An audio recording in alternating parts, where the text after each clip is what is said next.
Hola, espérate. Hola, michis. Hoy vamos a prender una fogata fácilmente.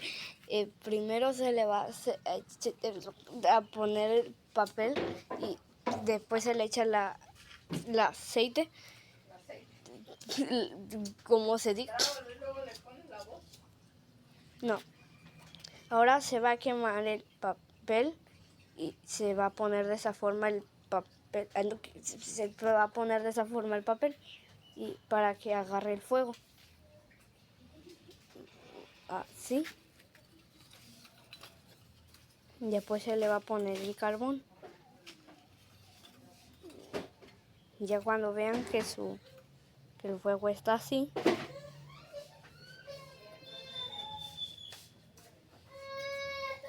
así, y se va a carbonizar el papel. Sí, estaba tranquilita, Gabriela, y fuiste a hablar.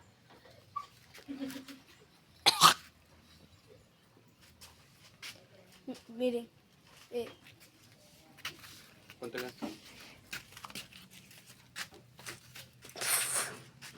hostias, tío. Miren.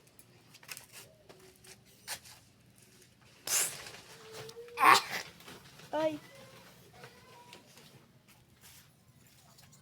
Y ahora se le va a poner más carbón.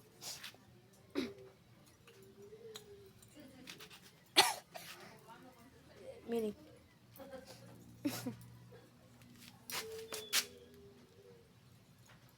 3 doritos después. ¿Grabas bien? Y, ¿Me está encendiendo ahí? ay, Dios mío, pues, tampoco lo voy a poner encima del... Miren. Y así ya sale el humo.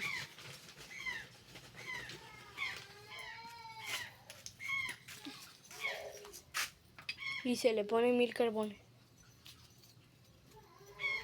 Bueno, se le pone más carbón para que se esparce más, pues.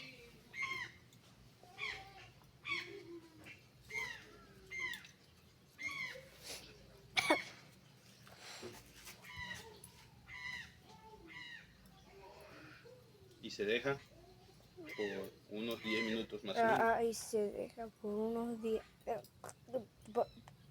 10 minutos más o menos para que se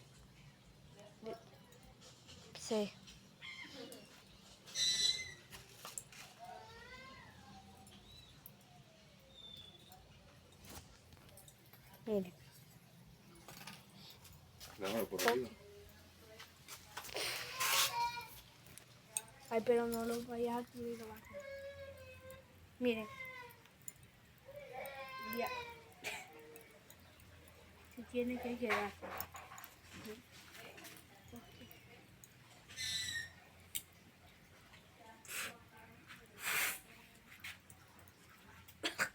Listo. Ya. Ya prendió. Hola. ¿Viste? Ajá. ¿Cómo se prende rápido? Bueno, y ya. Chao.